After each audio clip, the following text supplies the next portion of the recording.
Welcome to the Deer Society podcast. Here's your host, Brian Lemke. Yeah, this is who I am. Well, I'm a deer hunting man. Well, hey everybody, welcome back to the Deer Society podcast. I'm Brian Lemke, joined by JJ and Mike Ducard and Joe Miles from Asio Gear back in the studio. Welcome to the studio, Joe. Thank you so much. Glad to be here. We just last podcast, we talked about a lot of things. Big bucks, can they see you? Can they not? Broke down kind of eyesight of a whitetail and some new gear from Asio. We are all wearing that here at Deer Society. The last couple of years been testing it, really fell in love with all of the gear over there. So we kind of broke down that system, the camouflage pattern, and walked through it with Joe and where it came from, how it was developed, and really the benefits to the whitetail hunter. So if you didn't check that one out, go over, give it a listen. But we're back in the studio and we're talking about October, the October lull, October strategy. Is it real?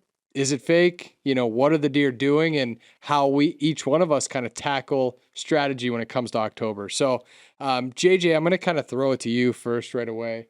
Walk me through what's going on. We're here at the beginning stage of October, entering really what is that October lull period. How are you approaching the month? Yeah, and October lull is going to be different for everyone. We'll just call it kind of a mid-October because, like Joe was just saying off camera a little bit here, you know, and down south, that's actually, you know, coming into the rut in October. I'll be hunting, you know, rut funnels when I get home.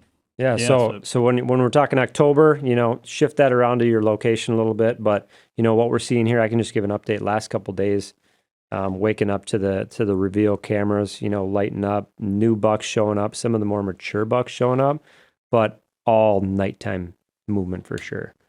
So it's exciting to see some of those new deer starting to shift in early October here.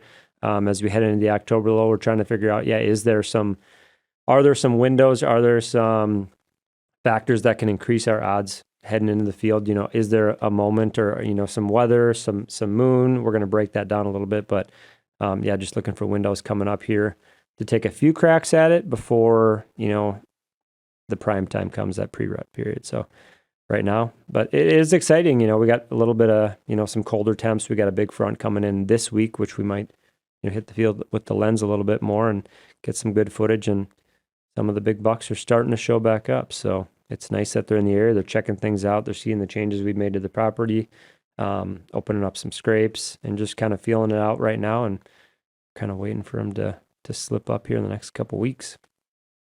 Joe, I'm going to throw it to you. So obviously what we consider or that October lull period for a lot of the country, the Midwest, completely different where you're at in South Carolina. So you mentioned you're going to head home and start hunting rut funnels. So walk me through what that process is like and how you're going to approach the next several weeks. Well, yeah, at home, you know, it would be no different than it getting into late October, you know, early November here. Bucks are starting to get on their feet in daylight.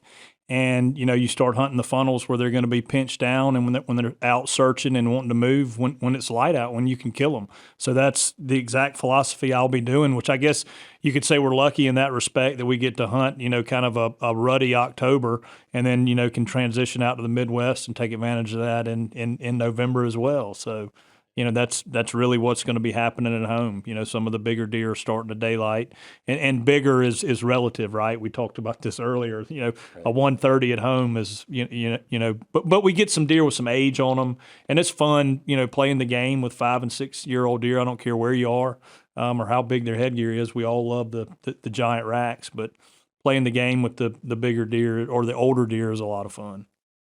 Absolutely. That's awesome. Well, Mike, kind of same situation as JJ here. You know, you guys are hunting a lot of the same properties and looking at the same pictures. What are you looking forward to or not looking forward to here in the coming weeks? Yeah, I mean, right now it's for me, it's going to be a waiting game still because I like to actually get the intel before I get out there. I mean, I remember when I was his age, I would just get so revved up and go into my pre-rut too, just like he is. And now as you get older and you lose your hearing and your senses, you know, you tend to be a little bit more patient, let's say that. And so I'm in more of that patient mindset. So I'm still waiting for it to happen. Now, that does not mean I'm not out there doing anything or I'm not excited or anything like that. I mean, I'd have to say that I spend probably 60 to 80% more time on the land and prep than I do actually hunting. But that's by choice, where it was probably the opposite back in the day. I was out there 60, 80, percent getting prepped and hunting than I was actually getting prepped and putting up stands and strategizing. So, everything's kind of relevant. It's relevant on, where you live, obviously, like Joe. It's relevant on where you are in your hunting. What are your goals? We were just talking about, the age structure, what gets you excited. Well, maybe the genetics aren't there for, in some of the states for the 170, 80s, but up here, we're going to get a 3.5-year-old that can be, could be a Pope and Young, no problem, And so I think you find that age structure that excites you, and then you kind of look at the behaviors based on your target deer. And that's kind of where my mindset is. So my target deer, if it's not an actual target deer, even though it's an older buck, I'm not going to get too crazy about the hunting piece of it. But that doesn't mean there isn't nice deer showing up. Like JJ said, there's nice deer showing up right now. And I'll kind of let you lead into this, but we were talking about the behavior of, the October lull and is it real or not? And maybe we can kind of go down that road. But, the older, smarter deer definitely go through a different change than we kind of discussed it at the table, from the 2.5 to some 4.5s, have some good traits and behavior. They start to get smart and start getting some of that good behavior. I say good because it means they disappear, thus October lull. And so I'll just kind of leave it at that if you got a specific question. Yeah, let's jump into it. So we have this time period that we're in right now in the Midwest, and I'm going to kick this over to you, Joe, because you've been able to hunt a lot of places and see a lot of different things. But this term or label, the October lull, and there's a lot of buzz out there, and is the October lull real? What are these deer doing? There's a lot that goes into what's happening behind the October lull. It's a period of time, right, where we're in a behavioral change, and there's lots of reasons for that. I mean, there's testosterone changes, there's deer shedding velvet, there's food sources changing. So there's all these things that contribute to what could be or could not be the October lull. But we're talking about a time where we see maybe less daylight deer, and and it goes to what you were saying, Mike. When we're talking about less daylight deer, that may be that upper echelon or mature buck status as well. So when you think of the October lull, Joe, and the places that you've been and experienced, what is your kind of feeling on that label? Yeah, I mean, I think it's real. I think a lot more activity starts happening at night. And it's also a perceived thing as well, because early season, July, August, September, you're riding around in bean fields, you're seeing deer everywhere, right? The bucks are out there, you're doing your early season stuff. The guys that are lucky that can hunt Kentucky, South Carolina, Alberta, Saskatchewan, somewhere, some parts of velvet season in Tennessee, these guys that can hunt in August, September, they have some success, and the deer are on that super early season feed pattern. They shed the velvet, they move. The bucks, the mature bucks become more nocturnal then. They're not on that strict feeding pattern that they were on. And why is that, right? You always got to ask the why. I think the mature bucks know that the hunting season is coming. That's part of it. You touched on this earlier. With the crops, with the acorns starting to fall, they're not having to move as far to get food. But I think it goes back to a lot of the bigger mature bucks know the seasons are coming in. They don't have, they're not having to go out into the ag fields like they were. They're able to get the mass and the food they need in the woods. They're moving more at night because they know that it's getting to be hunting type season. And then they're getting ready for the daylight activity that's coming October, November. So I do really think there is an October lull. We were talking earlier about the crop cover. Right. You brought up a very good point. about, cornfields, that's all out there in August, September, and that's a huge bedding area. But those deer are still coming out into those bean fields and stuff, that time of year. But when those beans start to turn, you can hit on that some more, talking about the corn. Basically, it's kind of to Brian's point about they're changing their food changes. So the acorns are there, they're by their bedding. Same thing, cornfields, it just kind of hit me as we were talking about this, but cornfields are huge bedding areas. And, well, are food close to your bedding area? Well, you're in a cornfield, right? And so what we've noticed, and this was just yesterday, JJ was texting me pictures, and he said, I think this is a 3.5-year-old deer. And I looked at the body, I'm like, my Lord, it looked like a 6.5-year-old deer. The neck was already starting to swell. The belly was huge. The thing was just fat roll. I mean, he goes, yeah, it's a real fat one. And then we started talking about, this is where JJ like sends me a little text with a syringe, steroid time, right? So, but yeah, they're sitting there and they're not doing a lot of that stuff. They're not running around like crazy. They're just power feeding themselves. And then we're throwing out all this ridiculously great nutrition stuff that they could be feeding on. And anyway, I'm going to pass it over to JJ on that. But think about that. So you have thousands of square miles of bedding right now. Thousands of square miles of bedding. And I'm talking about cornfields. That's going to be gone toward the end of October.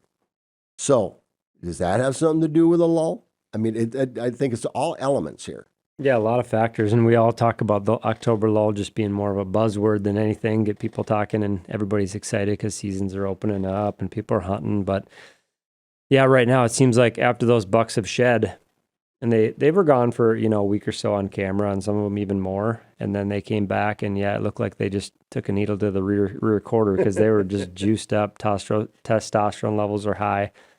They're just sitting back in that bedding area, just beating on trees and rubbing and, using those muscles and getting amped up, eating food and just, gorging themselves. And, they're, I don't want to throw a percentage, but they got to be 30, 40 pounds heavier now than they were a couple of weeks ago. Even, I mean, they're super fat. Yeah. But yeah, they're getting ready because they're going to burn all that come rut time. So as we go between, we're just talking Midwest here, really this early October into the pre-rut. You got this October lull, we're going to call it. What are maybe we just get right into some tactics that maybe could give us a little advantage these next couple weeks if we are going to sit. Because I know I can just think I'll just run through one case that worked out really well. It was October 14th. I think it was 5 years ago, 2017. That was a hunt where a lot of things, just really extreme weather came in. We had our first snow of the year. It was a red moon day, like super high pressure wind, and it all came to a close that evening to where, I was sitting in the truck waiting for the snow to stop. Wind was high, wind speed was high, and then it was all going to kind of drop off and clear out for those last 2 hours of the evening. And that was one of those windows where all these things came together. Sat in the truck, got ready real quick as I saw the radar, snow was coming through. Got in the stand, and 30 minutes after all that snow stopped, the deer piled out and shot a good buck, 4 or 5-year-old buck. So it's not like you can't shoot a good deer, but when you're talking about odds, that's a situation where all the odds were in my favor, and it just worked out. But yeah, what are some other things? Maybe you'll throw it over to Brian. Like, what are some things you're looking for right now, like that can just bump the odds in your favor a little bit more? Yeah, I think first of all, when we talk about the October lull, when we talked about it off air, you look at, can you shoot a big buck during the October, what is coined the October lull? Sure you can. We're not saying don't go hunt. Nobody's saying that I think we with social media and the ability for people to communicate now and make more out of, I don't want to say nothing, but we use these terms and everybody gets fired up about it and excited, and there's a lot of variables that go into that. I think that you have to look at it from a percentage standpoint, like we were talking about. Percentages can be pretty high in that early season summer pattern. And now we're at a point where that changed, and deer aren't moving as much during those daylight hours. They don't have to. They're gearing up for a time that's very active. So your percentages, of course, they go down.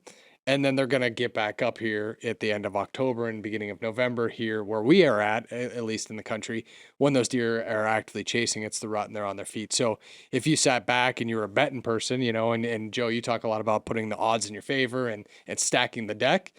Sure. You would bet on early, mid, or even that late season, feeding pattern.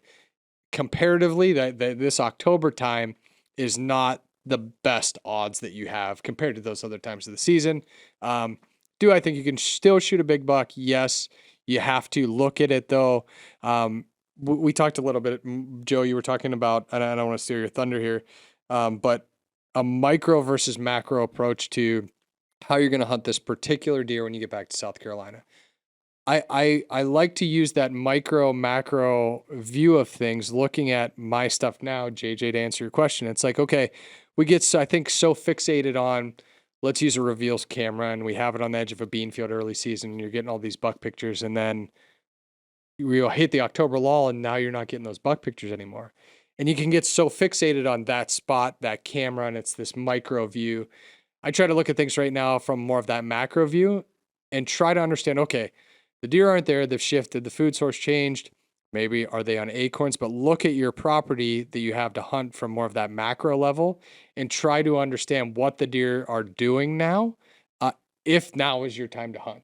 Now, again, don't overpressure, and I'll let Joe talk about this. I'll let you talk about, overpressuring your property now in a lower percentage time of year.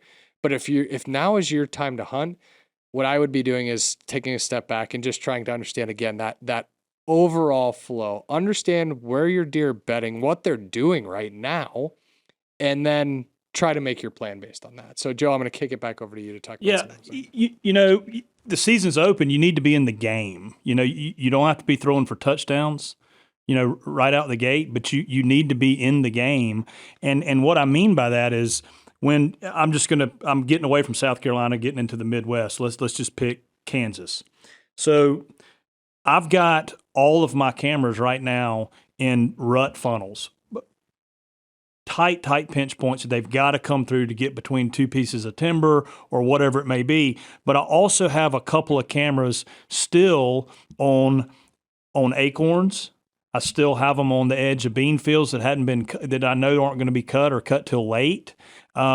There's some corn spots. There's still some feed spots. There's some scrapes. So I've got cameras positioned that if a deer does show up and becomes killable on one of those areas, I'm going to darn sure go in there and kill him. I just told you we're going to Kansas next week to do some prep stuff, and I've got a buddy that's got a farm, and he's got a buck that's daylighting every day, and by no means was he planning on hunting. Well, his bow's going with him, and he's going to try and kill this deer because that particular instance, it sets up for it. He's showing that he's killable. But to try and force it right now, it just does so much more damage. We talk about, Don Higgins, Bobby Worthington, those guys kind of started with the human intrusion thing, and it's a common sense type thing. But if you're going in trying to force it now, in and out, in and out, in and out, you're more than likely going to run that big deer or that deer you're after off. And you just, back to the percentage thing, you've got way more of a percent chance if you stay out of there and monitor. Cameras have revolutionized the hunting game. Everybody knows that, but it's especially during this time of year. Leave some cameras in some killable spots that if something does show up in October, you can get in. But I really let them be my guide, during this October period. And that's guys that are like me that are having to travel. Man, I know you're itching to go. Illinois is open, but man, I just would hunt at home, go hunt somewhere else. Wait until the better time to be there. I mean, that's my take on it. Yeah, my take on that October lull is pretty much on, playing with everybody here. But I think what a person needs to look at is, what age structure am I hunting? You know what I mean? And so you have to understand the differences between the age structures of the bucks too. Okay. And understand the difference between the behaviors of the does versus the bucks. You have to take, all that has to be taken into consideration when you're going after or strategizing to go shoot your deer to achieve your goal. So let's say I see the 2.5s and the 1.5s and some of the 3.5s, and they've been running around for weeks now. They're hitting scrapes, they're hitting licking branches, they're running around, you know. And if that's your buck, you see a nice 3.5-year-old deer, like we talked about. There's 3.5-year-old deer here in Minnesota that'll, you know, hit Pope and Young. You know what I mean? And so that we're not saying that's not a deer you shouldn't be going after. So figure out where are you, what are you going to do, and then go based off that. If you're talking about that age structure, 2.5 to 4.5, it's fantastic hunting right now and into mid-October because they're running around like crazy in the daylight hours, okay? But the older bucks are doing it at night during that time, you know, and now we're talking about anywhere from 4.5 to 6.5. And then I think, and we can talk about this a little bit, but I just, they get smarter and smarter every year. So 4.5, they become survivable is the way I look at it, okay? They get smart enough to where they're going to outsmart hunters. 2.5 and 3.5, they're pretty killable, okay? You start getting to 5.5, they make these big genetic jumps in my experience. So you got a big deer, 5.5-year-old deer. I got 5.5-year-old deer on the hit list this year. You know, that's where I'm at. There's people that wouldn't shoot those deer though in different places and that have more land or experience or resource or whatever it is. But so the 5.5 gets tougher yet, and the 6.5 can be a complete ghost. And then people don't even believe deer get 7.5 and 8.5 years old, but they do exist. You know, especially if you're managing and you see this. And like Joe said, and like you guys say, cameras have revolutionized the way we strategize. So when it comes to my situation where I am, I want to be in that. Maybe I'll take a 5.5, probably not early in the year, but there's a specific 8.5 or 6.5 that I got my eyes on. And so I'm not going to go in there, even though there's activity, and hunt yet until my technology tells me it's time to go after that deer. Otherwise, that factor of the human pressure is, I look at it this way, a deer of the caliber that I'm talking about, the 5.5 to 8.5, okay, more so 6 to 8, but in that way, I don't think you can bump that deer more than 2 times. I think that's kind of the limit, and then maybe that's not true. That's just my opinion. You can bump him once, and he knows you're hunting him, and you might not get a chance until late in the year again. It's not going to be the next week, most likely. But once he patterns you, don't forget, they're patterning him, the people too.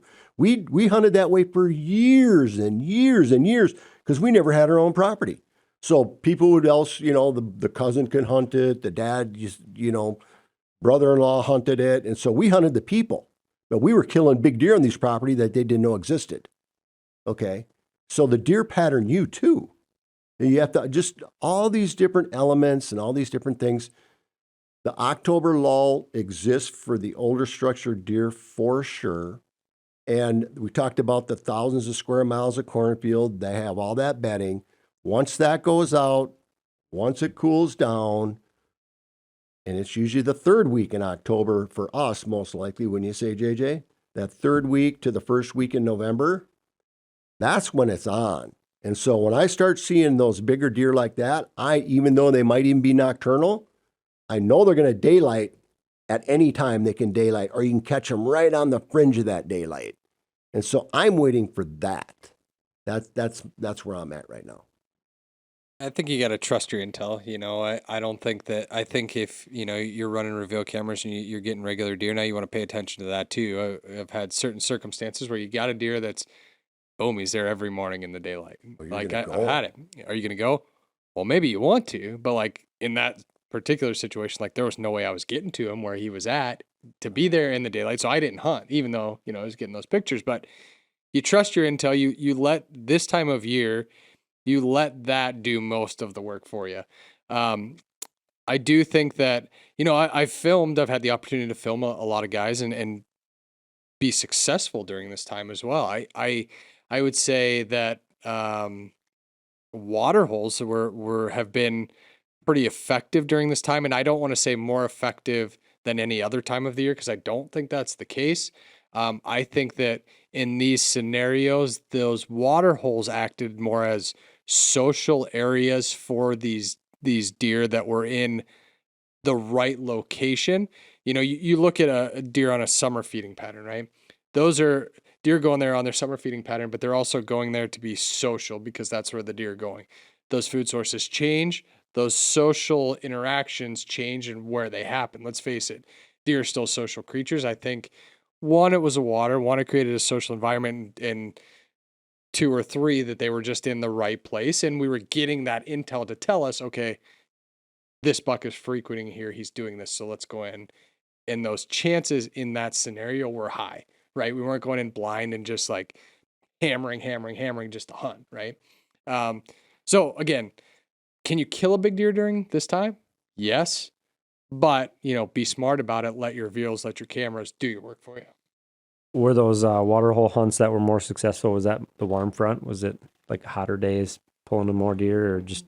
I can't specify. I would say that there was times where maybe there was even a cooler front coming in where it was a window that we needed to hunt. But I don't know that there were necessarily like warmer days where, it was like deer have to be going to this water hole. I don't think typically here in Minnesota, we don't have temperatures that are that extreme hot where it's like, okay, they have to get up and go to the water hole during the day. No, but what we do have though, and it just kind of hit me just now, is that we have these periods in October or in the fall, if you will, where we get that first frost freeze. And so what suddenly happens within a few days to a week is all the moisture from the vegetation now is gone because the plants die. And deer get a lot of their moisture from plants too, so if you're looking at, does it have to be hot? Well, maybe not, but if it's dry, yeah, they need water no matter what the temperature is, so they're going to go to, I think that might have a bearing too, but I remember going out and I don't know, we're looking at our water holes. It's been dry here. We're in a kind of a mild slump of water, but we got really good food plots. Those things are ridiculous, so they got lots of moisture in them, but they're hitting the water holes pretty darn good right now. I mean, they really are. Yeah, the drier and drier it gets, like you said, all the plants dry up, and a little bit of a drought here, and the water holes are really active. Evenings and mornings, a lot of small bucks just kind of hanging out. Yeah, but they're leaving scent too, and that's that social thing that Brian's talking about. Social areas change. Well, I got social areas in food plots. We got social areas around the apple trees because the fruit's prime right now. Here, anyway, the apples, the big sweet ones are starting to drop and whatnot. And then the water because of the dryness. So yeah, I think that all that mixes together. And then once again, that upper age structure they're just nocturnal, and that's a big part of the October lull. And I don't think people knew that 10 years ago, 15 years ago. Yeah, it was opening. It was opening day, and guys wanted to go. Yeah, and again, you touched on something that I think can't be stressed enough.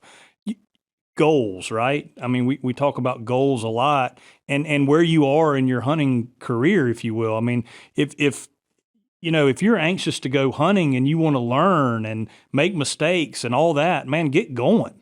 Go out there and hunt the 2.5, hunt the 3-year-olds. This sport is awesome. We all did it, right? So we're not saying anything wrong with hunting in October. We talk about age structure and those older, more mature deer. If that's your target, which, like my son's 19, I mean, he's not hunting 5, 6, 7-year-old bucks. He's wanting to see something with some horns, and he's wanting to shoot it, and I'm wanting him to get fired up about it. Yeah. So I want him hunting as much as he can and not sitting at home and getting burnt out and not being able to go. So yeah, man, go hunt. And gun to head right now, if you said, okay, Joe, you get to hunt October 1st to October 20th. That's how are you going to get it done? And it would still be on food, but I would be heavily, heavily vested on ingress and egress. How I get into that food and how I get out would be super, super important. With as little, try to get in a creek, a million ways to get in and out of places. But that it would still, and probably white oaks, as soon as the white oaks, because that, to me and all of my experience, they will leave everything to go to the white oaks.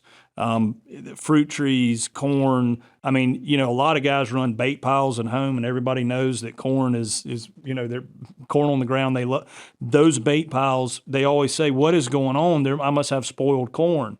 No, the white oaks have started dropping, so that's what I would do if I'm going to hunt early season. October, young, energetic, want to go make mistakes. Man, I'm going to find some big white oaks and figure out how I can get in there with the right wind and get out of there. And that's what I would do. And we got to be careful too, as figures in the outdoors. And I'm going to just use that term a little bit loosely here because I don't feel, we're any kind of prima donna or anything like that. But I remember getting super excited over shooting my first 1.5-year-old buck. And that's a great thing. And I see this younger generation coming up, and they're seeing what we're doing and what our goals are, and they feel like they do not feel like you have to shoot the deer that JJ shoots all the time or Joe shoots all the time. And, be happy, and like Joe said, get out there and experience it and be proud of that deer, because it's exciting. I mean, if I know I'm going to kill a doe, I still get adrenaline pumping through me when I know I'm going to pull the bow back. And I'm like, oh, is she going to see me? I go through the same process. You know what I mean? Not this year. If you're wearing Asio, she's not going to see you. About that. But, I'm seeing these young kids putting a higher expectation on themselves. And, you'll see a little bit of social media shaming. Some of it's in fun, but it's not right. You know what I mean? You should there's no reason you shouldn't be as elated and excited about shooting that first buck you shoot, or that your first Pope and Young, or your first bow kill, whether it's a doe or a buck. You should feel the same way I got to feel, and you shouldn't feel that it's any different, that you're doing something wrong. You should never feel that way. I derailed us on getting the young guys going and the new guys into it. So I just wanted to make that comment. Yeah. No, it is, and these things segue all over the place. But October lull. Let's pivot back to the older age class deer, and then you look at. You look at the guy that is pounding it in October and he's not having success. Whereas if he had just stayed out of there, and waited, then he can have. So there's two ends of the spectrum. And if you're concentrating on those bigger, older deer, man, wait. Unless your intel tells you to go get him. And so we're giving that same advice. How do you think we know that? Because we went up there and did it. We went and hunted that hard, and we did that. And we know and have learned throughout the years, and that's why you're getting that type of advice. So that's just something you want to keep in mind. And I think that the earlier in your hunting career, now you can get me, JJ's way more, once again, fired up than I am, just because I've been doing it for so many years. So I've got a little bit more patience. So you got to take that into consideration too. But yeah, not because we're experts, because we learned. Made every mistake you could possibly make. Exactly. But there are, like we said, I said earlier about, weather fronts and some windows like this. In a couple of days, we got a big cold front coming. There's ways to get out there. Am I going to be able to get out of here before that comes in? You're stuck. Do I need to get toilet paper? 50 degrees. And Are you okay with 47? Ooh, I don't know. Do I need to put chains on my tires? All the way down to 47. And at night, maybe 29. No, that's the high. Yeah, that's the high. Yeah, I'm out of here before that happens. I hope you brought those Asio bibs. Yeah, I'm sleeping in them tonight. I brought them for pajamas. Smart. There you go. But using that and, just getting out in the field, you don't have to, hunt your A spot right away either. You can observation, get some good footage. We bring in the cameras, get fired up, shoot a doe in a non-intrusive, low-key location, draw some blood, get warmed up. Yeah, and, just like Chris said, he wanted to get out just because he wanted to get the camera going. Just I want to get the knots out, get the kinks out. Get all that stuff down, We're going to hunt this week. We're not saying we're not hunting. I'm not going to hunt. Those guys are going to go out in the bat blind. But if that's an observation stand, you would consider that. That doesn't mean that first cold snap, River 10 could come sliding through 180, 190-inch deer, It could happen. I was going to say River 10. I haven't heard about this one. That must be in the black I just file. made it up. I know. I don't know if he really made it. I think he let it slip. Oh, yeah. I think so, too. Yeah. JJ's like, oh, hush, hush over here. You saw that I can look, feel the huh? heat Oh, yeah. coming out That's right. off right here. No, I think that's all great advice. And you know, that's all great. It's funny because we put so much emphasis, or there's so much chatter about this time. And in the blink of an eye, the time's gone. It's like, okay, pre-rut, you know, or we get into that phase. So, Joe, what kind of signs are you looking for to signal you to say, okay, you know, it's now time to go? You know, that week can shift, you know, or days can shift depending on kind of where you're at. But you know, you're running a lot of cameras, scouting from a distance. What are those kind of signs you're looking for to say, okay, now it's time to get a little more serious about getting out there? Weather, 100% weather. We know on a calendar that last 4 or 5 days of October is supposed to be good, and that first 10 days of November is supposed to be good. If the weather is like it's supposed to be in the norm, or even preferably 5 degrees cooler than the norm, I know it's going to happen. I've just seen it year in and year out, and vice versa. If it gets to be 80 degrees in Kansas the first week of November, it is terrible. So I am 100%, no questions asked, weather.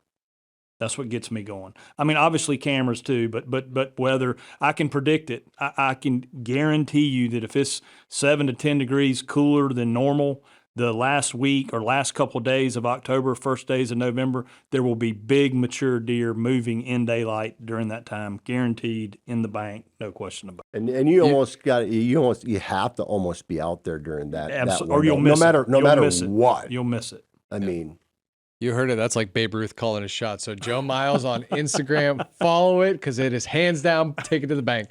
JJ, what do you got for signs coming into pre-rut, turning the corner from October lull? Yeah, I was going to make a little comment earlier on Joe. You know, you're placing all those cameras in Kansas. I'm shifting a bunch of cameras to these big scrapes that are opening up and watching those. And it seems like, you know, those central hubs, when those mature bucks start sliding in the air and they start taking over those scrapes, and some of the 3-year-olds actually disappear. You can tell, you know, the older buck kind of came in and took over. You know, that's the time it's now his territory. And like Joe said, weather, red moon, and those two things line up along with time. Up in Wisconsin, it's always been that October 23rd, 24th. I know last year, October 24th, a freaking monster daylighted. So a little bit earlier than here, but it seems like it's always 2-3 days earlier than down here. It's like pre-rut kicks in just a little bit earlier. And what about weather? I mean, was it cold? I got there the 26th, and it was getting cold then. It was just on the front end of a little cold front, probably just average to slightly below average. That's what he said. Yeah. yeah. Thank you. But man, yeah, 23rd, 24th up there. Regardless of weather, that's probably when I'm gonna make the trip. Drive a Now, couple hours. last year we because we watch this, and last year, so I'm sitting in the bat blind because was just the place I wanted to be at the time, and I was watching. That's a social area, so I'm watching it, and I'm identifying because JJ's telling me, "Oh yeah, they're turning on because we have the cameras. We know they're running now. Here he is, the big one, this and that." And so I'm watching all these younger bucks and all these does, and I'm even more so the does than anything, because the does are going to tell you when it's on. And so I'm watching their behavior in these social areas, and they did the same thing. They all came out, they grazed, blah, blah, blah, blah, blah. And all of a sudden they started getting a little pissy with each other. And pretty soon they're kind of, you know, like didn't want to be right next to each other. And then I could see all the button bucks were gone, so they'd already bumped them off. And then I could see all the other fawns, and I watched them chase the fawns off, and I watched the older does just get ridiculously mean. And I'm like, dude, she's going into estrus within a day. And it was on within a day. So it happened up north in Wisconsin, JJ, a little earlier. I watched the behavior of the does unfold in front of me. 2-3 days later, it happened here. So, yeah, I mean, something I wanted to bring up. Yeah, watching for all those signs, and obviously watching your cameras. You start to see, especially if you have them in those places. That this is a good time if you can do it on. Pick a rainy day or pick a super windy day where you have good wind or crappy weather too. If you haven't done so already, get your cameras in those places for preparing for that time, right? So if your cameras are still on there's summer spots, pick a rainy day and slip in there and move your cameras and get them on those scrapes or in those funnels where you're going to be cruising or off these big points. Like, now is the time to maybe, instead of hunting, take that time, but again, pick the right day where you're not putting so much human presence in there. Rainy day, super windy day, get in there, move your cameras and prepare for that. And that don't good time. do it after work at 6 o'clock. You got to do it midday, and you got to do it right. Yep.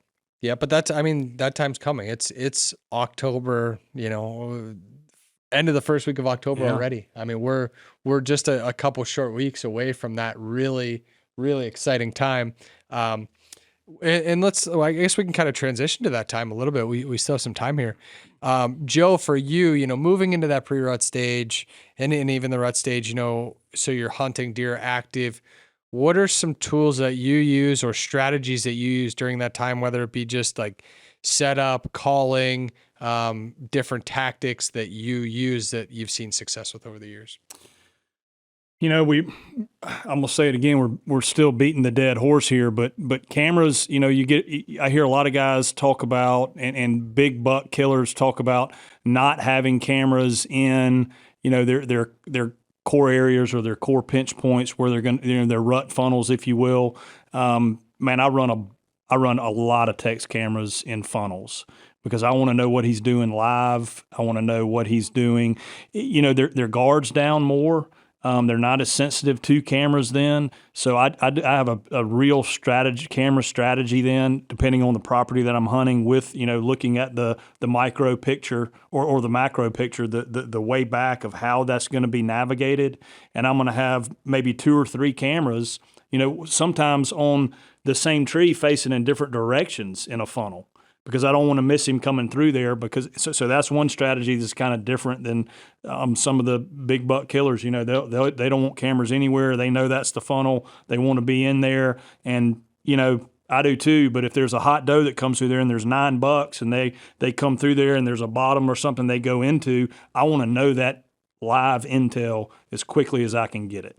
Plus, I don't live there, right? I have a finite amount of time that I can be in Kansas. It may be 2 weeks, but I need to get as much as I can get then.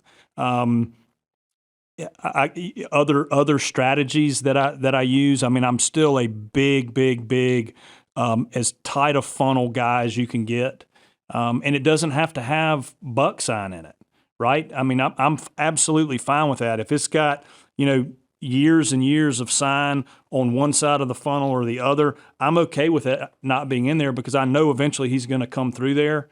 And then it's, again, the same old.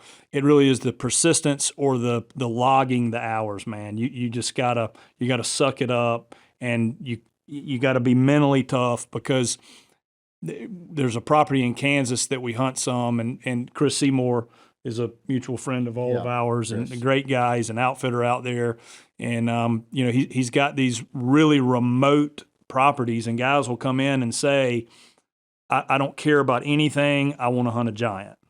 He'll go, okay, I've got this property that's an hour from any hotel, an hour from any cabin. So you're going to have an hour drive in the morning, and if you leave, you got an hour drive. So it's 4 hours of driving every day. You're going to be alone. You're not going to be with anybody else. You're going to be in this crappy little house or hotel. And the guy's like, no, I'm in. They last 3 days. Yeah. 3 days. And so I think everybody wants to kill that really big deer, but when it really comes down to spending 14, 15 days, daylight to dark, in a funnel where you haven't seen a deer, that is tough to do. And the mental toughness, that's something that you really have to stay in the game, because you'll sit there and you'll go, man, that's without the weather even. Oh, that's You're talking about the weather. Yeah, that's just the situation. You'll talk yourself out of it. And big it's time. probably even harder when you live there, right? When you live there, man, I need to blow the yard. I need to, God, wife's been hanging out with the kids. I need to. It's the husbandly thing for me to do to leave and take 2 days off and be with the kids. And technically, that's probably right. But if you're in the game of killing big deer, you have to stay in it. So mental toughness, get in those funnels that they're going to come through, and hunt the heck out of it. Persistence, persistence, persistence. And then I guess what I would do this different than some guys that have got a wall full of giants is I will run those cell cams as in many spots as I can, because I want as much live intel. And the good thing about those text cams is I'm not having to go in and out to check the cards. I can be sitting in my stand hunting 8 different spots. And you talked about moving cameras in the rain. It's a point that if it's going to rain at 3 a.m. or 2 a.m., you need to get up and move that stand or move that camera at 2 a.m. or 3 a.m. if you're really serious about it. Yeah, I was just going to bring that in and ask you and JJ about, because the camera thing, that's a big, huge new strategy that everybody's using. And so we watch people do it wrong. You can do this wrong and totally screw yourself. So, and I don't know the answers to all this stuff, so I'm going to ask some questions to you guys, but I'll tell you a story about, we had a little bit of a exit area into an ag field that we had a camera on, and it was consistent. There was deer and some bucks and stuff going through there.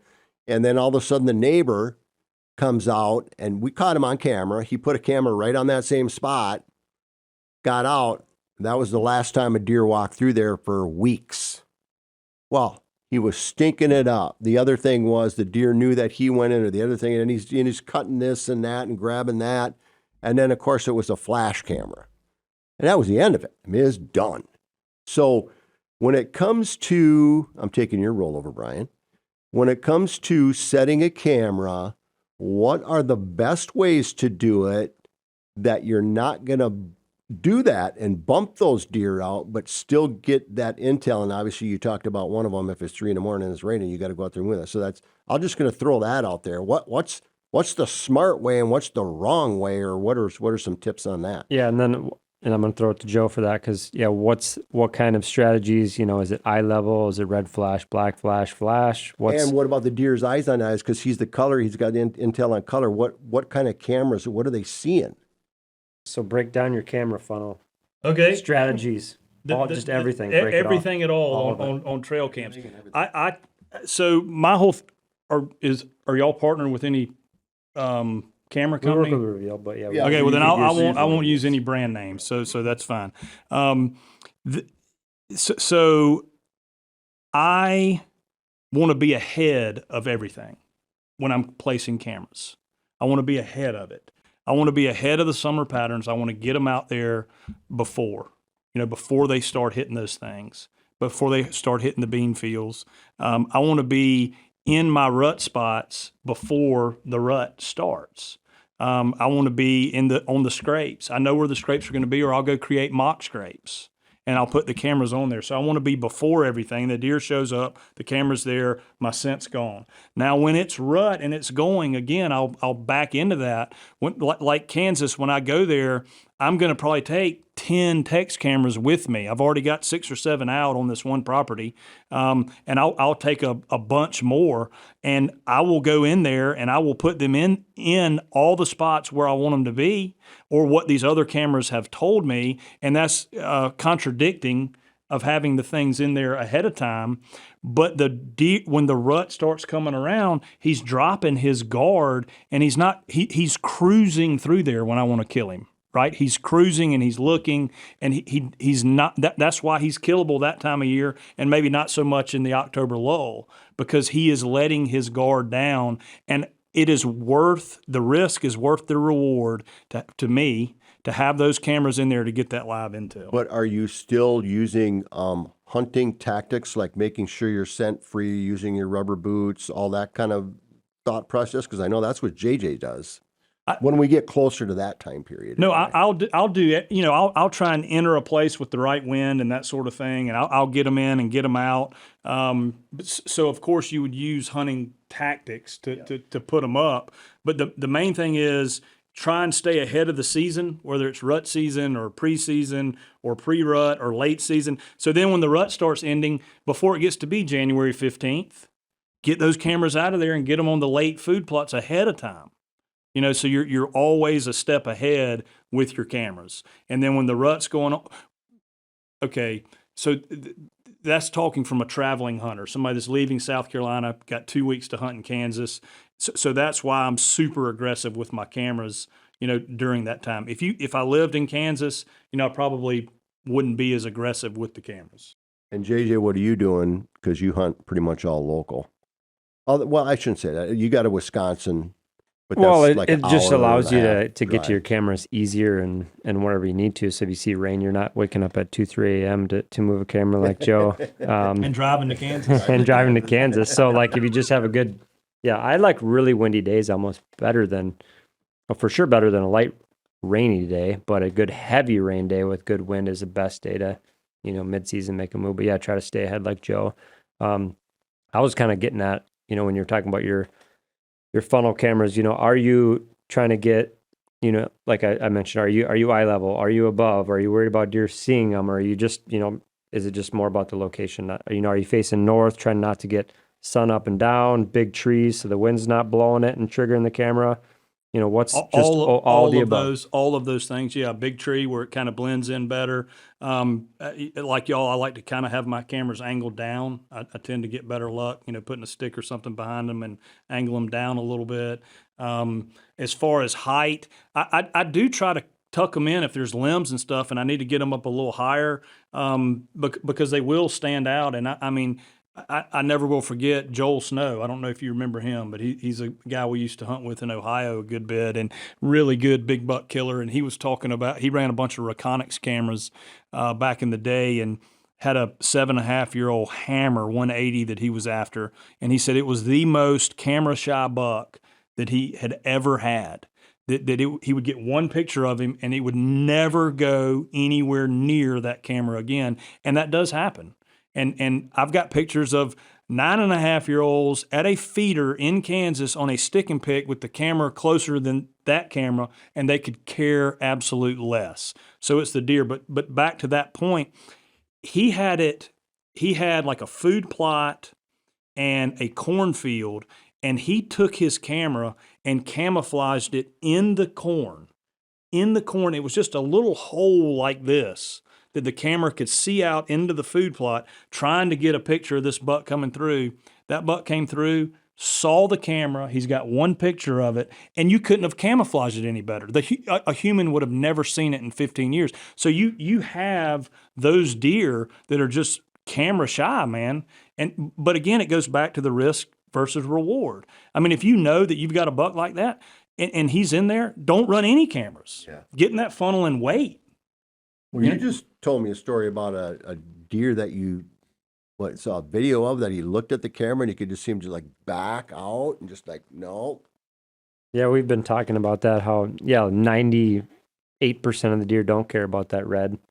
But then there's the one or two where, and I think I showed you a video right before we jumped in, and Brian, you got a couple examples this year too, where certain bucks, they see it and then they back up and they're gone. And so, but other deer, they look at it, okay, I'm going to keep eating.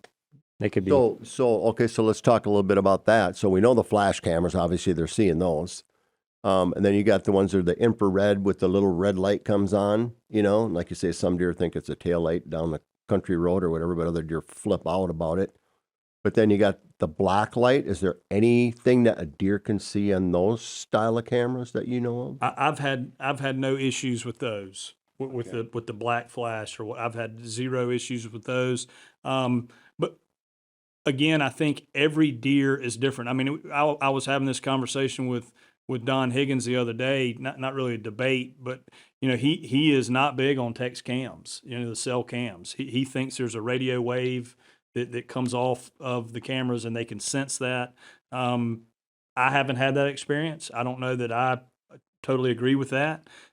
because I've run so many cell cams and gotten 8, 9-year-old bucks on them, and lots of 4 and 5-year-olds on text cams that it didn't bother at all. I think you do get the individual buck that freaks out with cameras.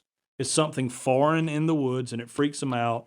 And you have to decide for yourself if the risk is worth the reward. Yeah, now you're talking about their sensory, you know. So their sensory can be multiple things. It can be the visual, like you say, when their vision is better at night and they see something that's like way out of whack, or the scent. Obviously, they're very in tune to any kind of odor or foreign odor or something that's not normal, or something that's just visually not what it's been the whole time.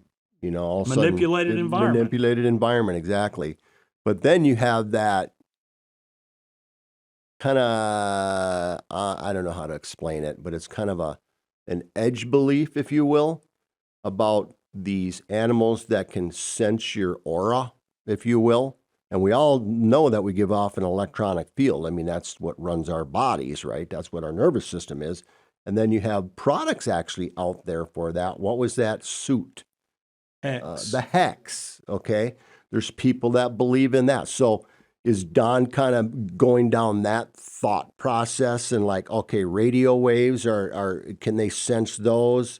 Are they sensing your electrical field? You know, how does a deer know I'm in a tree when I know I didn't move and I know he didn't smell me, but boop, pops and looks up? Is it because he knew the stand? You know, what are those sensories, you know?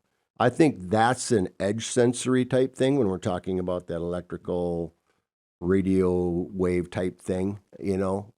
I can't comment on it, but I'm not going to say it's not real because I don't know.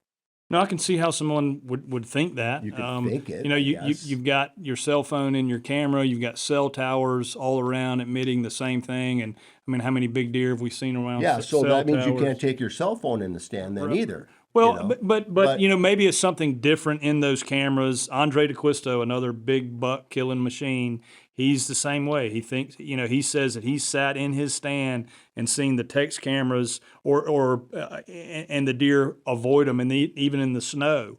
That the trail will be going this way. He'll have a cell cam there, and the deer will loop out around the cell cam, and then he'll have a regular cam in there, and they go right by it. So is it because it's bigger, bulkier, has an antenna on it? I don't know. These are anecdotal. You know, they're people's experience, and I'll go back again to the risk versus reward. And I think the more live intel that you can get, the better off you're going to be. Yeah, if you're in Vegas, I'd play the odds with having the camera out there. Yeah, For sure. And I've heard a lot of people, you know, with those thoughts. I've never had that experience. I can say that I've been in Iowa and I have filmed deer do that exact thing that Andre was talking about. It was not a cell camera. This is years ago before cell cameras, but same deer did the same thing walking down this edge. And he took an absolute different route, ducked into the woods, came out, went around that cell camera and kept going. And I went, man, coincidence for sure. And that deer fed out there, walking back, did the exact same thing. Ducked in, right around that cell camera, right back out. And it was amazing. Like it was super cool to see that behavior, you know, and to your point, you could have deer that, and it could be a mature deer and it could be a 200-inch deer. It could be just with a different personality that would stand there. I mean, look at obviously we have learned that flash cameras are not the most ideal tools out there to use anymore. But I mean, when reality says, look at how many big buck pictures there are from flash cameras. And even still to this day, look at some of these cameras, Instagrams, there's still big bucks that stand in front of flash cameras. Now, I'm not going to go out and put a flash camera out there, but you know, it just goes, different deer have different personalities. And I think, you know, that intel that you get from a reveal or any kind of text camera, man, it's almost invaluable, you know, without to a have doubt. that real time intel, you know, especially during certain parts of the year, like the rut and that kind of thing. Man, it is. Man, if he solid. goes up a draw with a doe and you're eating a hamburger real quick before you get back in a stand, and you get that picture, and you know that she's going to lead him back out of there, I mean, you killed that camera killed the deer for you. Well, I mean, You would have never known that. how much different is it than ask every fisherman to quit using a fish finder? And they say, oh, well, yeah, but they can pick up on that sonar thing, you know, and blah, blah, blah. And then they don't bite and, you know, fish get smart. And it's like, you know, maybe there is some sort of truth to some of that stuff, but ask them if they'll give up their fish finders. Absolutely not. Even if it's not to find a fish, it's for the structure, it's whatever. And this is the exact same thing that the hunting industry is now going into. You know what I mean? Yeah. So a guy made a real good point about exactly what you're saying. He said there are a lot of good deer hunters that kill a lot of good deer right now, but if they didn't have cameras, they would not be near as successful. what would we do? Everybody at this table, what would you do if you couldn't use it or didn't have a cell camera or the camera, not cell, but the cameras out there, period? You'd go back to old school woodsmanship. It would just like, you'd be so bummed. Yeah, you you know? would, but I mean, you would still hunt funnels and scrapes. You're not going to know what's coming through But there. it's just like going out in the middle of the lake and putting your pole in the water. You don't know what's going to happen. Otherwise, you know, there's a weed bed over here and there's a deep hole there, but you don't. It's totally different. It's just, I think it's a great thing. I mean, it's not like the deer population is, you know, on the endangered species. If anything, it's the opposite. We need to harvest more deer, and you know, it's better than having goofballs come in and try and give them birth control and whatever, neuter them or whatever. You got to take these deer out. You know, it's part of the management deal. I think it lets you be more efficient at achieving your goals as a hunter. You know, I mean, it allows you to somewhat have an inventory on what's there and what if those goals are realistic or not, and then really fine tune those goals and allow you to make those decisions maybe based on what deer on your property too. You know, it allows you to not just, I don't want to say be more successful. It does. I believe that cell cameras make you more successful or increase your odds, but I think they allow you to enjoy that experience that much more. I look at my wife. My wife is a fairly new bow hunter in the last few years. Like, she loves looking at those cameras. You know, it gets her excited. I like looking at it. My kids like looking at them. Like, the overall, you said it. You have 8 cell cameras out, you're hunting one spot. It's like you're hunting 9 spots at one time. Like, the excitement, the way that they just enhance that outdoor experience, I think is awesome. And then you never have an October lull. That's right. I got to jump back to this, talking about my wife. I got to jump back to this because, Joe, I got to make sure my wife listens to this podcast, because when I'm out there this year and I call her and I'm like, look, I know you've been watching the kids for, 2 days straight, and I'm sorry, but Joe Miles said, if I'm a big buck killer, a true big buck killer, I need to sit my butt in this stand and I can't come home. And my doctor told me I need to keep golfing because I lost weight too, Marilyn. Yeah. Give them JJ's phone number, not mine. That's a good one. JJ? Nothing on that. Nope. Well, I'm just ready to get in a stand and hunt some big bucks. It's time. It's time. almost time. And we're within 20-something days of it, boys. It'll be here in no time. we are turning that corner fast, and I can't believe it's October already, and we're getting into the God's time here, the good time to be out there and the enjoyable. All time is good to be out there, but the money time to be in the stand is almost here. So we're getting there. Hopefully you're able to take some of this and put it into your arsenal and put it into your strategy here in the coming weeks. So if you're watching on YouTube, make sure you subscribe, download the Deer Society app. It's free. Hunt breakdowns are rocking and rolling. We're gonna be breaking down some of Joe's hunts here moving forward, and he's got a lot of them. He's already racking them up on us this year. We got to catch up, but lots of good stuff coming. Definitely check out Asio Gear, AsioGear.com, and follow him on social. Lots of good stuff coming all across the boards. We're getting into the best time of the year. Thanks for tuning in. We'll catch up with you next time. Well, I'm a deer hunting man.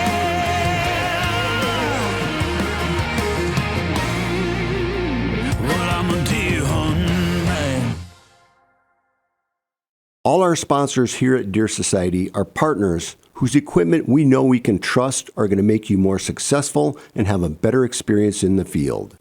Products like Illusion Systems, maker of the Black Rack, the Extinguisher, and the Phase Body Odor System. Tacticam, Reveal Cell Cameras, 10-Point Crossbows, Onyx Maps, Asio Gear, Huiman, and Big Frig.